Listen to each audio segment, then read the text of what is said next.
Bom, gente, bom dia. Para mim é um prazer estar aqui, viu? Obrigado pelo convite. Faço parte do ecossistema mineiro de inovação, com muito orgulho. Foi aqui que eu tive as primeiras oportunidades de trabalhar com inovação e reconheço hoje, após rodar Brasil afora, e hoje a B Startups tem a sede em São Paulo, o tanto que a gente aqui é inovador, o tanto que a gente faz um trabalho que nos dá orgulho e que nos projeta como protagonistas nesse ambiente de inovação no Brasil todo. Eu também, uma breve coincidência, assim, uma grande coincidência, eu também participei das discussões da Fundepar no início, antes dela ser criada. Parece até uma piada, porque as pessoas que estão aqui realmente fizeram. Eu só participei mesmo por uma coincidência. Eu trabalhava no Instituto Inovação, na época, e eu trabalhei na equipe que ajudou a Fundepar a fazer umas visitas ao mercado, conhecer alguns fundos. Então, estava trabalhando no Instituto Inovação quando o Instituto Inovação participou desse tour, vamos dizer assim, apoiando na modelagem da Fundepar. E realmente é um instrumento muito inovador, que vocês criaram na Fundepar e que todos nos buscam para perguntar como foi feito, até hoje, muito inovador. E eu acredito muito nesse mercado, eu acredito muito nessa direção. A gente vê no próprio MIT mesmo o que eles conseguiram fazer em 20 anos em volta do MIT, a partir da conexão de investimento, mercado e universidade. Hoje, o que gera de faturamento as empresas em volta do MIT, nos últimos 20 anos criadas, é mais do que o PIB do Brasil. Então, é muito poderoso. Acredito muito nesse caminho para que a gente consiga realmente mudar a história de país mesmo nosso. A gente tem aqui uma potência muito grande quando a gente une universidade, mercado e investimento. Bom, falando um pouquinho meu nome é Luiz Otero, eu sou o diretor executivo da B Startups, e eu vim falar um pouquinho para vocês sobre o atual momento do nosso ecossistema de startups no Brasil. A gente, na B Startups, eu vou apresentar rapidamente a B Startups para vocês. A gente é uma associação, a Associação Brasileira de Startups, A gente está presente em todos os estados do Brasil, tem um time também espalhado Brasil afora, trabalhamos de uma forma híbrida, com alguns momentos presenciais e outros remotos. A gente tem um time, hoje, em torno de 35 pessoas, espalhadas em todos os estados do Brasil. A gente representa as startups, a gente defende os interesses das startups e a gente apoia as startups e as instituições que apoiam startups a serem mais prósperas. A gente entrega isso de várias formas, A gente tem 7.000, aproximadamente, já é mais de 7.500 associados, mas aproximadamente 7.500 associados, mais de 300 eventos realizados, temos uma base de startup que pode ser consultada e fazemos diversos mapeamentos ao longo do ano, como uma das entregas para o mercado, para a gente entender um pouco mais como que estão as startups no Brasil, como que estão as verticais. A gente também faz vários estudos em parceria com diversas empresas e instituições que também têm interesse em produzir esse tipo de conhecimento. Nosso ecossistema evoluiu muito. Num passado bem recente, era importante apenas as pessoas se juntarem, saber que uma estava trabalhando com algo próximo da outra, para que elas se unissem. Hoje a gente sabe que precisa de geração de dados, precisa de maturidade, profissionalismo, para que a gente consiga realmente fazer com que o nosso ecossistema fique ainda mais maduro. Essas são as entregas que a gente faz na B Startups, pesquisa em inteligência de dados. A gente também tem um trabalho de comunicação muito forte com os ecossistemas de inovação no Brasil todo. Temos um trabalho de RealGov feito para poder representar as startups em políticas públicas. Temos também um trabalho forte de base em comunidades. Comunidades do Sudeste, a gente está no supra-sumo, a gente vai ver aqui os dados que eu vou trazer, como é que é concentrado ainda o poder da inovação. Então, a gente ainda está num ambiente com muito recurso, com muitas opções, e a gente faz um trabalho na B Startups de ir em comunidades emergentes também, para estender a mão, para ensinar como é que essas comunidades têm que começar, e começar do jeito certo. É uma ciência já conhecida, como que a comunidade de startups tem que se comportar, quais são os atores que tem que ter, para a gente conseguir identificar quem está faltando e ir construindo isso com eles. Também fazemos capacitação e eventos, como eu já disse. Bom, a gente tem um evento que é o maior evento de startups do Brasil, que acontece em São Paulo, se chama Case. Esse ano vai acontecer de novo, em novembro. em parceria com uma produtora de eventos chamada MCI, que é uma produtora muito conhecida, uma multinacional. Vai ser um evento marcante para o nosso ecossistema. Também... Opa! Slide. Foi. Bom, a gente também tem eventos menores, Startup On, que chama, por exemplo, um formato de evento que a gente tem, onde a gente vai, por exemplo, no Nordeste, no Centro-Oeste, no Norte, e reúne todos os atores do ecossistema de inovação numa mesma experiência para que eles consigam fazer coisas juntos e se desenvolver, né? A gente também representa o Brasil no G20, num grupo chamado Startup 20. O G20 hoje tem um grupo, né, chamado Startup 20 para discutir como que os países do G20 vão colaborar no assunto startup, como que eles vão trabalhar juntos nisso. Esse ano, o G20 aconteceu e acontece ainda, né, tem um último evento na Índia. Essa é a nossa presidente, a Ingrid Bart, ela esteve lá presente. No ano que vem, o Brasil é o responsável por fazer os eventos do Startup 20 e a AB Startups é a responsável por fazer os eventos aqui no Brasil. Ou seja, a gente vai ter uma oportunidade ímpar de reunir com esses 20 países, discutir formas de colaboração, formas de desenvolvimento, trazer fundos estrangeiros para poder conhecer as startups do Brasil, etc. Bom, falar um pouquinho do ecossistema de startups do Brasil.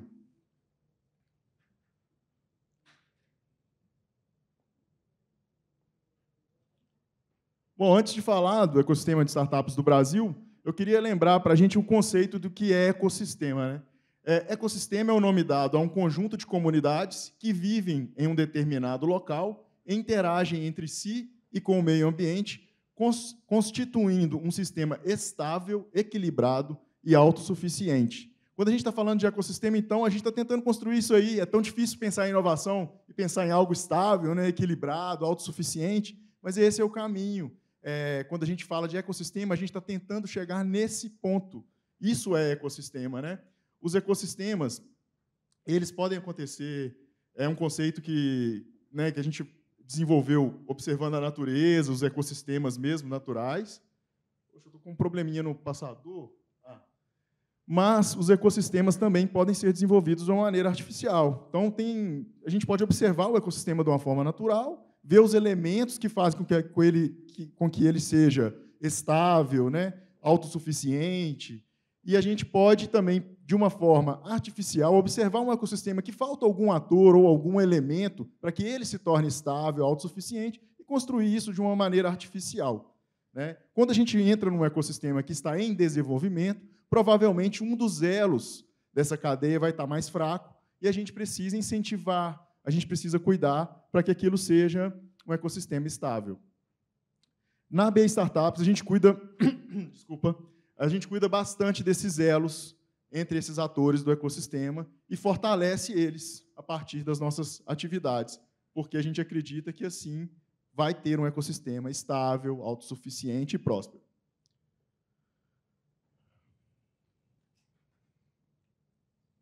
Posso? Pode, por favor. Obrigado. Bom, e agora eu queria trazer um pouquinho de números para vocês. Todo ano a gente faz um mapeamento do ecossistema brasileiro de startups, a gente conversa com as startups. Esse ano a gente conversou com 1.753 startups. A gente falando no Brasil, a gente imagina que está entre 20 a 30 mil startups no Brasil hoje, né? Então é uma amostra considerável de todos os estados do Brasil. E a gente identifica algumas coisas, todo ano a gente faz esse estudo. Então, se a gente quer entender como está o ecossistema do Brasil, é muito importante a gente ver esses números e fazer as nossas próprias reflexões em relação aos números, né? Porque eles são números frios e a gente complementa com essa nossa reflexão. Bom, os segmentos que mais têm startups no Brasil hoje, primeiro são edtechs, startups que misturam tecnologia com educação. Segundo, fintech. Terceiro, health tech. Quarto, tech, tecnologia pura. E retail tech, que são as startups de varejo. A gente percebe uma concentração muito grande no Sudeste e no Sul. Olha lá, 53% das startups hoje estão no Sudeste, 24% no Sul. Ou seja, aquela área cinza ali é um mar de oportunidade, mas ainda precisa de muito apoio, precisa de um trabalho de base, né, para poder ser acessada. Quando a gente começa a falar de investimento, um número me chama a atenção aqui, que o valor médio de investimento recebido pelas startups hoje é R$ 1.292.139. Ou seja, é um número relativamente ainda baixo, mas que a gente percebe que, se a gente compara com os nossos mapeamentos de anos anteriores, houve uma melhoria, ou seja, tem uma tendência de melhoria para esse tipo de atividade. 39% dos investimentos foram feitos por investidores anjo, 60% das startups nunca receberam investimento. E desses 60% que nunca receberam investimento, né, 71% das startups que nunca receberam, né, investimento estão em busca de investimento. Ou seja, melhorou, avançou, mas ainda temos um desafio grande pela frente, ainda temos muito a vencer, temos uma batalha grande a vencer ainda. Quando a gente começa a falar dos fundadores, vai ficando claro assim como que ainda é um mercado. A gente vê isso muito na prática, né, mas aqui é um número, né, de um estudo, então a gente consegue perceber mesmo no dado ali o tanto que ainda não tem diversidade, né, a gente tem um problema ainda de diversidade quando a gente fala de pessoas que fundam startups. Então, 72% dos fundadores são do sexo masculino, 20% do sexo feminino, um número que a gente trabalha bastante em cima para poder mudar essa realidade, né? Surgiram diversas atividades nesse sentido para favorecer a diversidade no mercado de tecnologia e de startups, mas ainda falta muito. A gente acredita que tem muito a melhorar esse número. Ainda continuando com o assunto diversidade, 60% das startups consideram apoiar a diversidade muito importante. Então, quando você pergunta para a startup, ele fala, pô, não, eu acho que é muito importante eu apoiar a diversidade. Sim, 60%. Porém, 58% das startups não realizam nenhuma ação ou processo seletivo voltado à diversidade. Isso mostra, assim, é um dado, né? A gente pode fazer diversas interpretações em cima. A gente sabe que a vida do empreendedor não é fácil. Às vezes ele está lutando muito ali para sobreviver e não coloca como prioridade, né? Ou não pode colocar, ou não conseguiu colocar. Mas mostra para a gente que a gente precisa apoiar esse empreendedor, né, para que ele consiga fazer esse movimento, para que a gente tenha um mercado mais diverso. Queria mostrar para vocês isso, e no final aqui da apresentação eu vou deixar um link para vocês acessarem. Isso aqui são todos os números do nosso estudo, num Power BI, com uma experiência um pouco já mais voltada para o usuário, não ter tanta dificuldade de navegar nesses números. E eu acabei de falar sobre pessoa fundadora, né? Os números que eu acabei de falar, eles estão aqui. E eles estão aqui passíveis de serem manipulados, de serem comparados uns com os outros, de selecionar só um segmento, ver o comportamento disso. Então, a gente, esse ano, né, foi a primeira vez que a gente criou uma forma de visualização desses dados dinâmica, para que as possibilidades de interpretação, de geração de conhecimento, sejam ainda maiores do que apenas um estudo. A gente gerava um estudo, que era um arquivo de PDF, que também é muito útil, ainda está lá para ser baixado, mas a gente começou a criar isso com dados mais dinâmicos para que vocês manipulem da forma que for melhor para entender uma realidade específica de vocês. Então, olha ali, ó, fundadores. Eu acabei de dizer, né? Ó, startups por gênero de pessoa fundadora. Está ali, ó, 72%, e ali o feminino, né, arredondei no slide para 20%. Então, tem startups por raça, orientação sexual, por atuação da pessoa fundadora, e etc. E diversos outros dados aqui no menu lateral. Vocês vão ter acesso a esse painel assim que eu terminar aqui minha apresentação. Bom, empregabilidade é um assunto que está sendo tratado pelo nosso ecossistema com bastante cuidado, com bastante atenção. A gente está passando por um momento de disputa global por talento. Vocês aqui na universidade devem entender isso e ver isso no dia a dia, né? Porque está tendo uma busca muito grande por talento e uma disputa global. Então, pessoas que trabalham principalmente com tecnologia um pouco mais, que exige de um pouco mais de conhecimento em tecnologia, como, por exemplo, cibersegurança, inteligência artificial. A gente acabou, inclusive, de lançar um estudo com o Google só sobre gap de talentos. Convido vocês a conhecer também. A gente está passando por um momento muito delicado, porque já tem um déficit muito grande de talentos. Quando a gente fala talentos, assim, pessoas que trabalham com as competências necessárias para o mercado de tecnologia. Então, já tem um gap muito grande, um furo muito grande, né?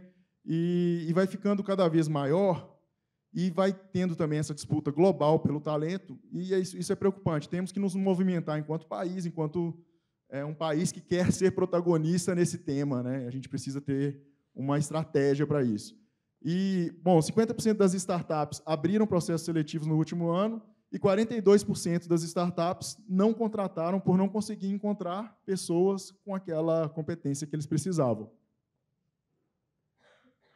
Bom, principais desafios, então, do nosso ecossistema, né? A captação de investimento, a gente passa por um momento um pouco delicado agora para a captação de investimento. Os investidores estão mais exigentes, os empreendedores estão com um pouco de receio das rodadas de agora, que podem representar o que se chama de down round, que é quando você faz uma rodada e recebe investimento, mas diminui o valuation da sua empresa. Então, os empreendedores estão cautelosos, buscando por eficiência operacional, buscando por performar ali nos números mesmo e evitando fazer novas rodadas. A gente sabe que os fundos também estão capitalizados, mas estão mais exigentes por causa do momento que a gente está vivendo macroeconômico. Então, a gente viu também a concentração demográfica das startups. A gente tem uma concentração muito forte no Sul e no Sudeste, falta de diversidade, fuga de talentos e a parte de educação e qualificação como sendo muito relacionada também com a fuga de talentos, né? Assim, uma coisa que a gente precisa atuar bastante. Bom, possíveis soluções, né? Estímulo à conexão de atores de diferentes regiões para a gente gerar um pouco mais de diversidade geográfica e um pouco mais de oportunidade nesses outros ambientes, Brasil afora. Desenvolvimento de políticas públicas para o setor, soluções em educação empreendedora para startups. A gente vê ainda que a educação empreendedora para startups, como já acontece muito forte na cultura americana, faria uma diferença muito grande aqui para aqueles erros iniciais, erros mais básicos das startups, dos empreendedores, não serem cometidos. Estímulo para a retenção de talentos, também, a gente acabou de falar disso. Fortalecimento das comunidades.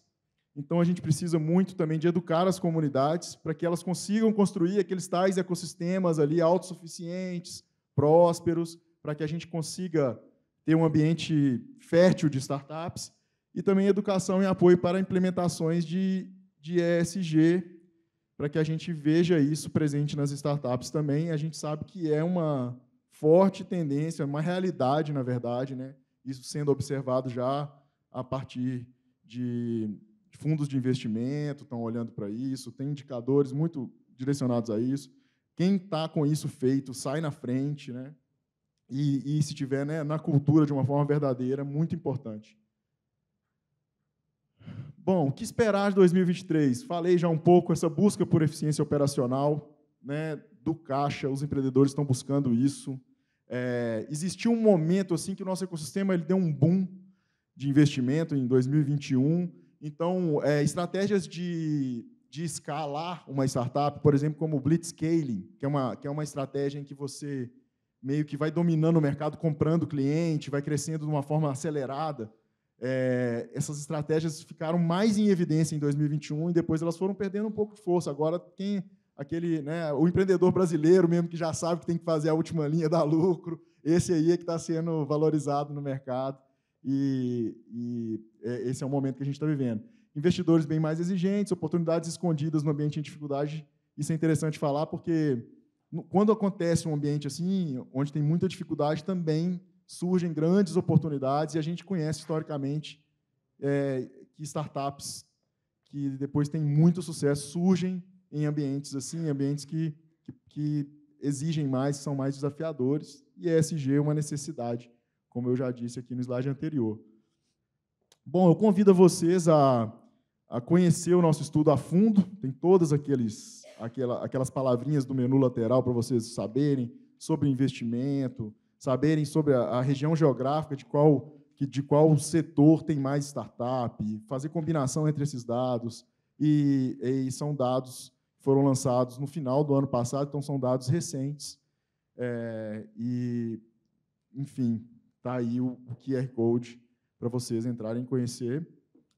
Eu vou deixar, mas acho que vale a pena deixar o QR Code. O último slide é só um agradecimento mesmo, dizendo que encerramos aqui, Mas eu queria agradecer de coração aqui pelo convite. Para mim é um orgulho estar aqui em Minas e ver tudo que a gente, como mineiro, é capaz de fazer, influenciar o país inteiro com a inovação. Um exemplo disso, forte, é a Fundepar. Parabéns para vocês e muito obrigado, gente.